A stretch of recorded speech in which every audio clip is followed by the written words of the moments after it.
নমস্কার, ক্যালকাটা ডায়ালগস থেকে মনোজ দাস শুরু করছি আজকের প্রতিবেদন। একটা ভূমিকম্প বা সুনামি বা প্লাবন আসে আর দেশের ভূগোল পাল্টে যায়।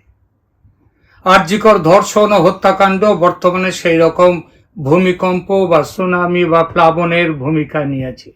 আর দেখুন, সেজন্য রাজ্যের মুখ্যমন্ত্রীর ধর্ষণ বিষয়ে ভাবনা চিন্তার যা পরিবর্তন হয়েছে, তাতে সেই পরিবর্তনের সঙ্গে যদি সুনামির তুলনা করি বা প্লাবনের তুলনা করি, তাতে খুব একটা বেমানান হবে কিনা সেটা একটু চিন্তা করে দেখবেন।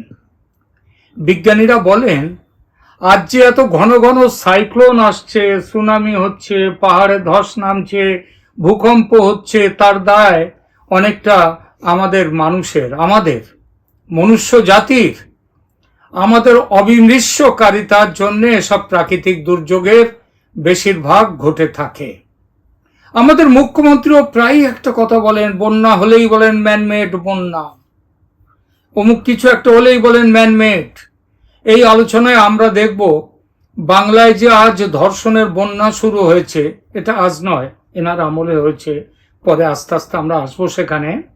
তার পেছনে ম্যানমেড ধর্ষণ বলে কিছু আছে কিনা, আর এই বিষয়টি নিয়ে আলোচনায় আমরা দেখব 2011 সালে ক্ষমতায় আসার পর থেকে, অর্থাৎ মুখ্যমন্ত্রীর চেয়ারে বসার পর থেকে এই বিষয়ে মমতা বন্দ্যোপাধ্যায়ের চিন্তাধারার পরিবর্তন কিভাবে হয়েছে। মানে 2012 সালের পার্ক স্ট্রিট কাণ্ডের সময়ের মমতা থেকে আজ এই 2024 সালের আরজিকর কাণ্ডের পরের মমতা এবং তার পরের জনপ্লাবনের পর আজ বিধানসভায় অপরাজিত বিল পাশ করানো মমতা, এই যে ক্রমবিকাশ, এর মোটামুটি লম্বা সময় এবং লম্বা এর ইতিহাস। এই ইতিহাসে পরিবর্তিত মমতার যে জার্নি সাদা চোখে দেখা যাচ্ছে, সেই কথাটি বলবো বলে আজকের প্রতিবেদনের শিরোনাম দিয়েছি বাংলায় ধর্ষণ ও মমতার ক্রমবিকাশ। শুরু সেই 2012 সালে সুজেট জর্ডানকে দিয়ে। দুটি ছোট বাচ্চার মা 37 বছরের জর্ডান গণধর্ষণের শিকার হন 6 ফেব্রুয়ারি রাতে। 5 জন ধর্ষকের 4 জন ছিল মুসলিম, 1 জন হিন্দু। মুসলিম সম্প্রদায়কে কাছে টানার মমতার প্রবল চেষ্টা ততদিনে শুরু হয়ে গেছে। সুতরাং সেই কাছে টানার চেষ্টার দিনে ধর্ষকদের বিরুদ্ধে ব্যবস্থা নিলে ভুল বার্তা যেতে পারে, এই ভয়ে মমতা ধর্ষণের অপরাধ চাপিয়েছিলেন ধর্ষিতার ওপরে, সুজেট জর্ডানের ওপরে। তাকে বলেছিলেন মিথ্যেবাদী, খারাপ চরিত্রের, ধর্ষণ নয়, খদ্দেরের সঙ্গে গিয়েছিল। বলেছিলেন তার সরকারকে দুর্নাম দেওয়ার জন্যে গল্প ফাঁদছে। দময়ন্তী বসু নামের এক পুলিশ অফিসার ওই কেসটি বেশি উৎসাহ নিয়ে তদন্ত করছিলেন। মুখ্যমন্ত্রী সেটা সহ্য হয়নি, সেই জন্য তিনি কি করেছিলেন, ক্ষুব্ধ হয়ে পানিশমেন্ট পোস্টিংয়ে পাঠান দময়ন্তী বসুকে।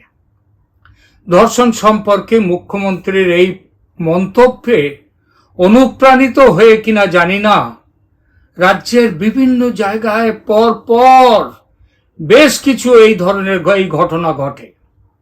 ফেব্রুয়ারির পার্ক স্ট্রিট রেপ কাণ্ডের পর আগস্ট মাস পর্যন্ত 89টি ধর্ষণের ঘটনা সেবার ঘটেছিল, মানে নথিবদ্ধ হয়েছিল।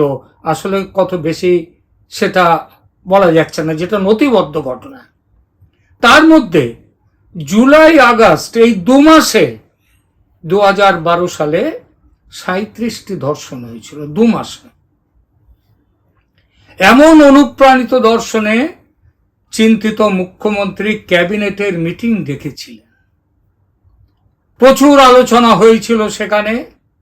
তারপর গৃহীত হয়েছিল এক অভূতপূর্ব সিদ্ধান্ত, ক্ষতিপূরণের সিদ্ধান্ত। ধর্ষিতাদের মধ্যে আর্থিকভাবে দরিদ্র পরিবারের মেয়েরা ছিল কিনা জানি না, মানে ওটা ওনার মাথায় ওই দারিদ্র দেখে এসছিল কিনা আমি সেটা বুঝতে পারছি না। তবে ধর্ষণের ঘটনার এই বন্যা দেখে মুখ্যমন্ত্রী ভাবলেন বন্যায় যেমন ত্রাণ দেয়া হয়, এই বন্যাতেও তেমনি বোধহয় ত্রাণ দেয়া হবে। সেই জন্য তিনি ধর্ষণ বন্যায় ত্রাণ দেওয়ার স্কিম চালু করলেন। তার চালু করা অনেক নতুন স্কিমের মতো এই স্কিমটিও একান্তভাবে তারই উদ্ভাবন। অন্য কোনো রাজ্য থেকে টোকেন নেই এবং তার থেকে দেশের জন্যে, মানে দেশের অন্য কোনো রাজ্যের মুখ্যমন্ত্রীও আবার আমাদের মুখ্যমন্ত্রীর এই ধর্ষণ স্কিমের রেট চার্ট, এটা কিন্তু তারাও টুকলিফাই কেউ করেননি। স্কিমটি কি ছিল? ধর্ষিতাদের জন্য তিনি একটি রেড কার্ড তৈরি করেছিলেন। 2012 সালের সেপ্টেম্বর মাসে তার সরকার এই রেড কার্ড বেশ ঢাকঢোল পিটিয়ে চালু করেন। এই সম্পর্কে সেই সময়ের খবরের কাগজগুলোয় তো অনেক কথাই ছিল। 10ই সেপ্টেম্বরের ইন্ডিয়া টুডে পত্রিকা এই সম্পর্কে লিখেছিল, with cases of rape rising in the state, the West Bengal cabinet has decided to offer monetary compensation to the victims. The compensation includes a grant of rupees 30,000 for minors and rupees 20,000 for adult victims of criminal assault. নাবালিকারা rape হলে 30,000 টাকা আর সাবালিকার হলে সেটা একটু কম, 20,000।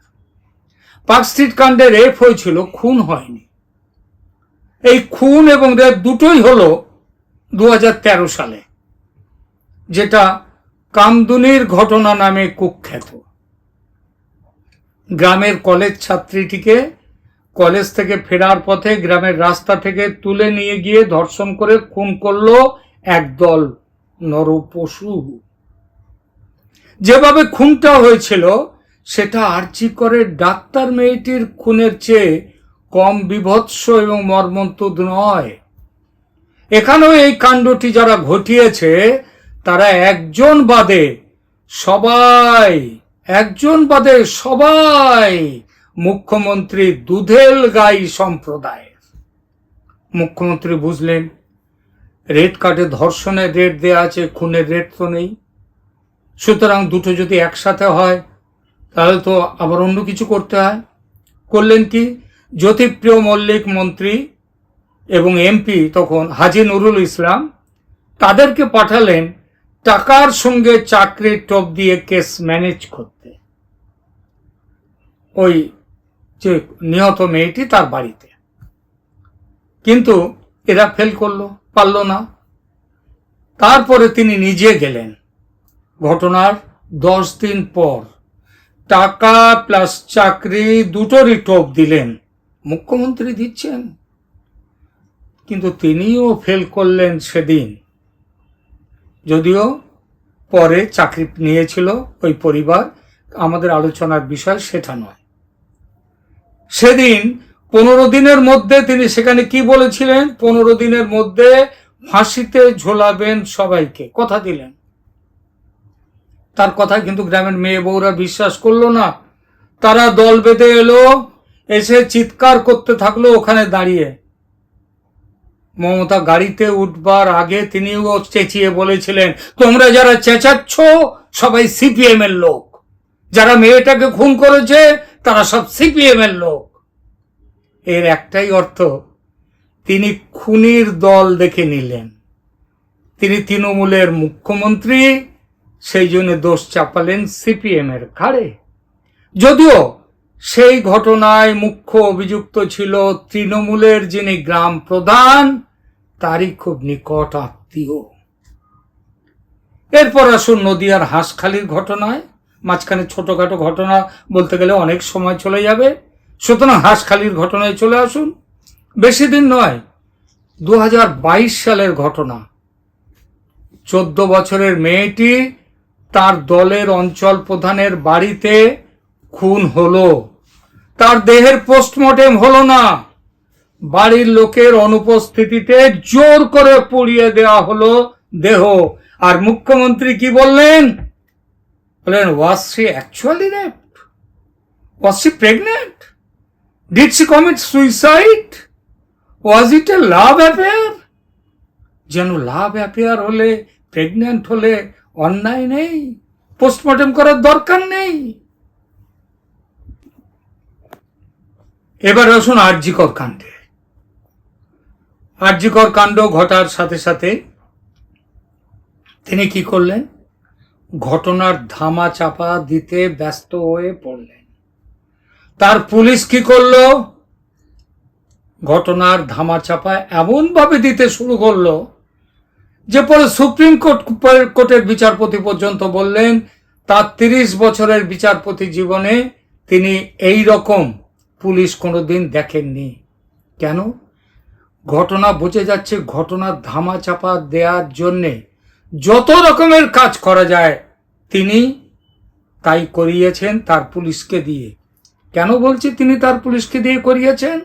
কারণ ওই আরজিকরের যিনি প্রিন্সিপাল, সেই সন্দীপ ঘোষ যখন জনতার দাবিতে, ডাক্তারদের দাবিতে তিনি যখন চাকরি ওখান থেকে উনি রেজিগনেশন দিলেন ওখান থেকে, তখন তাকে সাথে সাথেই, মানে রেজিগনেশন দেওয়ার সাথে সাথেই তাকে আবার আরজিকর থেকে গিয়ে ন্যাশনাল মেডিকেল কলেজের ওই একই পোস্টে দেওয়া হলো।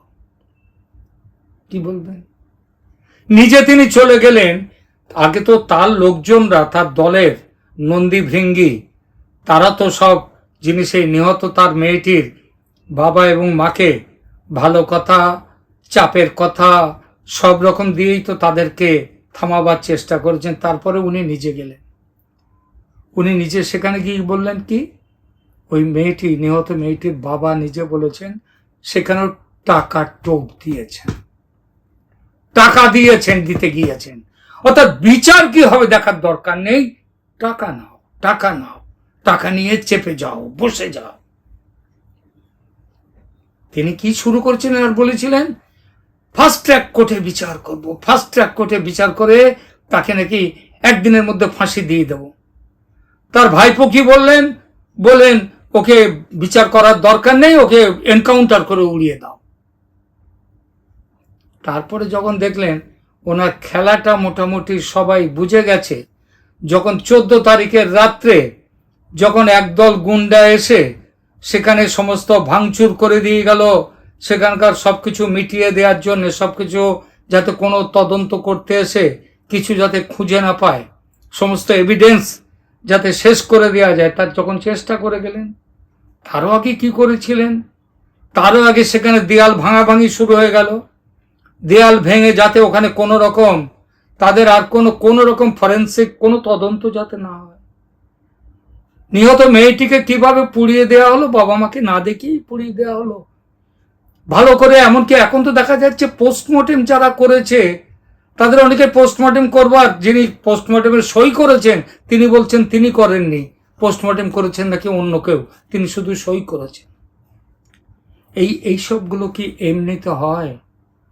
যে শ্মশানের মর্গের যারা ওখানে শ্মশানে যারা পোড়ান, যারা দাহ কাজ করেন, তারা বলছে ওর আগেও আরো ওখানটায় সেই মেয়েটির দেহ যাওয়ার, মহিলা চিকিৎসকের দেহ যাওয়ার আগে তাতে সেখানে লাইন ছিল, আরো লোকের দেহ ছিল, কিন্তু তাদেরকে বাদ দিয়ে দুজনের দেহ ছিল, তাদেরকে বাদ দিয়ে তড়ি করে পুড়িয়ে দেওয়া হয়েছিল। কেন পুড়িয়ে দেওয়া হয়েছিল? মমতা বন্দ্যোপাধ্যায়, আপনি পুলিশ মন্ত্রী, আপনি স্বাস্থ্যমন্ত্রী, আপনি মুখ্যমন্ত্রী, আপনি কিচ্ছু জানেন না? দেশের সব জায়গায় আইন আছে, একই আইন সব জায়গায় চলছে, সেখানে ধরা পড়ছে। আপনি কি জানেন মহিলাদের উপরে আপনার এখানে যে অত্যাচার হয় তার 2% কেস আদালতে প্রমাণিত হয়, বাকি 98% তারা ছাড়া পেয়ে যায়। আইন দেখাচ্ছে, নতুন আইন করতে চলেছে। এখন যখন ডাক্তাররা খেপে গেছে, মানুষ খেপে গেছে, ঘটনার ধামা চাপা দিতে ব্যর্থ হয়ে তিনি এখন চালিয়ে খেলার লাইন নিয়েছেন। দেখেন না, ক্রিকেট খেলার শেষ দিকে টিম যখন, পার্টিকুলারলি বিশেষ করে যখন দেখা যায় যে T20 খেলায় কিংবা আমাদের ওয়ানডে ম্যাচে যখন দেখা যায় যে টিম প্রায় হেরে আসছে, তখন শেষ দিকের ব্যাটসম্যানরা চালিয়ে খেলতে যায়, যে লাগলে ছক্কা, না লাগলে পক্কা, আউট তো এমনিতেই হবো। সুতরাং এখন তিনি চালিয়ে খেলার লাইন শুরু করেছেন। যদি লাগে ব্যাটে 4 কিংবা 6, নইলে আউট, চান্স নিতেই হয়। সেই চান্সটা নিচ্ছেন, ওভার স্মার্টনেস দেখাচ্ছেন, মোদিকে চিঠি লিখছেন, কিন্তু এটা দেখতে পাচ্ছেন না যে তার আমলে ওখানটা তাকে আমাদের যে কেন্দ্রীয় যে মন্ত্রী আমাদের গত 30শে আগস্ট উনি এখন ওই যে বললাম না চালিয়ে খেলতে যাচ্ছেন, সেই জন্যে ব্যাট চালাচ্ছেন। উনি কেন্দ্রে লিখলেন নতুন আইন করতে হবে, নাকি বর্তমান যে আইন আছে সে আইনে নাকি সাজা দেয়া খুব মুশকিল হয়ে যাচ্ছে, সাজা দিতে দেরি হয়ে যাচ্ছে বলে তিনি করলেন কি, চিঠি লিখলেন কেন্দ্রীয় সরকারকে কিছু প্রস্তাব দিয়ে। সেই চিঠির উত্তর দিলেন কেন্দ্রীয় যে মন্ত্রী অন্নপূর্ণা দেবী, উনি হচ্ছেন union minister of women and child development. তিনি করলেন কি, ওনাকে উত্তর দিলেন কি যে 48,600টা রেপ এবং পক্সো কেস পশ্চিমবঙ্গে পেন্ডিং রয়েছে। এই পেন্ডিং থাকার তার বিচার নেই। কেন না, এখানে অ্যাডিশনাল ফাস্ট ট্র্যাক যে স্পেশাল কোর্ট, সেই কোর্ট এখানে অপারেশনালাইজড হয়নি, সেই কোর্ট এখানে বসানো যায়নি এই রাজ্যে। অর্থাৎ যতগুলো 48,600 পুরনো কেস, সেটা কার জন্যে উনি সামনের দিকে আইন করতে যাচ্ছেন। এই যে 48,600 কেস চিঠিতে পরিষ্কারভাবে লিখে দিয়েছেন তিনি যে এই হয়েছে এই রাজ্যে, এবং তার জন্যে এই রাজ্য সরকার দায়ী, কারণ additional fast track special court বসায়নি। তবু ওই যে বললাম চালিয়ে খেলতে যাচ্ছেন। এই চালিয়ে খেলবার জন্য তিনি আজকে অপরাজিতা আইন করেছেন। অপরাজিতা আইন আমাদের পশ্চিমবঙ্গ ফৌজদারি আইন, যেটা 1949-এর আছে, সেইখানে আরো কিছু তিনি যুক্ত করেছেন। তিনি কি বলছেন, দু কথায় ছোট্ট করে বলে দিই। এই অপরাজিতা আইনে কি আছে, এখানে মোট 6টি পয়েন্ট আছে, 6টি নয়, এখানে 8টি পয়েন্ট আছে। এক, খুব তাড়াতাড়ি করেই বলছি, সেটা হচ্ছে ভারতীয় ন্যায় সংহিতার 64 ধারায় ধর্ষণের সাজা অন্তত 10 বছরের কারাদণ্ড বা যাবজ্জীবন, সঙ্গে জরিমানার বিধান রয়েছে। কিন্তু রাজ্য সংশোধন করেছে কি, এখানে সাজা হবে আমৃত্যু কারাদণ্ড সঙ্গে জরিমানা, এমনকি মৃত্যুদণ্ডে হতে পারে, এইটা এখানে বলা হয়েছে। জরিমানার 2, জরিমানার টাকায় নির্যাতিতার চিকিৎসা পুনর্বাসনের ব্যবস্থা করতে হবে। বিশেষ আদালতে নির্ধারিত সময়ের মধ্যে সেই জরিমানার টাকা দিতে হবে, যেমনটা ভারতীয় নাগরিক সুরক্ষা সংহিতার 2023-এর 461 নম্বর ধারায় এর উল্লেখ আছে। 3 নম্বর, ভারতীয় ন্যায় সংহিতার 65টা ধারা মুছে দেওয়ার প্রস্তাব দেওয়া হয়েছে মমতা বন্দ্যোপাধ্যায়ের এই নতুন আইনে। ওই ধারায় ধর্ষণের কিছু মামলায় সাজার উল্লেখ রয়েছে, এবং এই সম্পর্কে মামলা আমাদের ধর্ষণ সম্পর্কিত 64, 65, 66, 70, 71, 72, 73, 124 ধারাতেও তিনি কিছু বদল আনার প্রস্তাব দিয়েছেন। 4 নম্বর, ভারতীয় নাগরিক সুরক্ষা সংহিতা তার 2023 যেটা, সেই আইনে নতুন ধারা যোগের প্রস্তাব তিনি এনেছেন। 5 নম্বর, বিচার করবেন রাজ্যের দায়রা বিচারক বা অতিরিক্ত দায়রা বিচারক।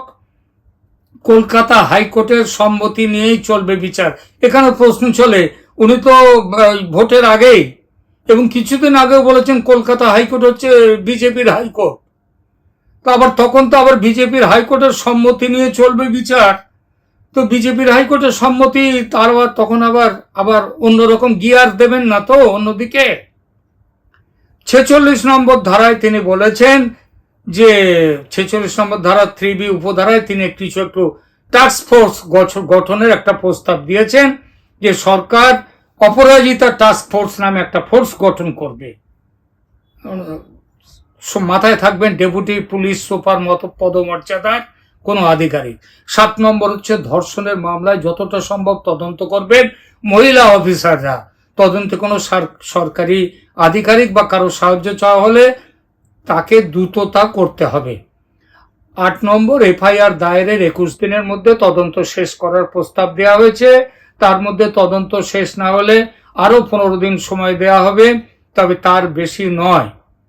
এসপি পদমর্যাদার অফিসারের নেতৃত্বে 15 দিনের আরো সময় দেওয়া যেতে পারে, ইত্যাদি এরকম ছোটখাটো সব ব্যাপার রয়েছে। প্রশ্নটা হলো 2013 সালে কামদুনি মামলা হয়েছিল, উনি বলেছিলেন তখন 15 দিনের মধ্যে ফাঁসি দেবেন, ফাস্ট ট্র্যাক কোর্টে বিচার হবে। আপনারা নিশ্চয়ই জানেন সেই মামলার এখন গতি হচ্ছে, এখনো সেই মামলা সুপ্রিম কোর্টে চলে গেছে। কারণ এবং আমাদের হাইকোর্ট যখন আবার কিছু আসামিকে ছেড়ে দিয়েছিল, হাইকোর্ট তখন বলে দিয়েছিল যে পুলিশ যেভাবে কেসটাকে পুট আপ করেছে অনেক রকম ফাঁক তাতে রয়েছে। এই ফাঁক ইচ্ছাকৃত বলেই কিন্তু সন্দেহের যথেষ্ট কারণ আছে, কারণ যাদের সাজা দেওয়ার কথা ছিল তারা হচ্ছে দুধেল গাই সম্প্রদায়ের। এই হলো আমাদের মুখ্যমন্ত্রী মমতা বন্দ্যোপাধ্যায় ও তার ধর্ষণ তত্ত্বের ক্রমবিকাশ। যদি ভালো লেগে থাকে আমাদের প্রতিবেদন, তাহলে সাবস্ক্রাইব করবেন আমাদের এই চ্যানেলকে, লাইক দেবেন, কমেন্ট করবেন এবং শেয়ার করবেন আমাদের চ্যানেলের লিংক। আজ এই পর্যন্ত, ভালো থাকবেন সবাই, নমস্কার।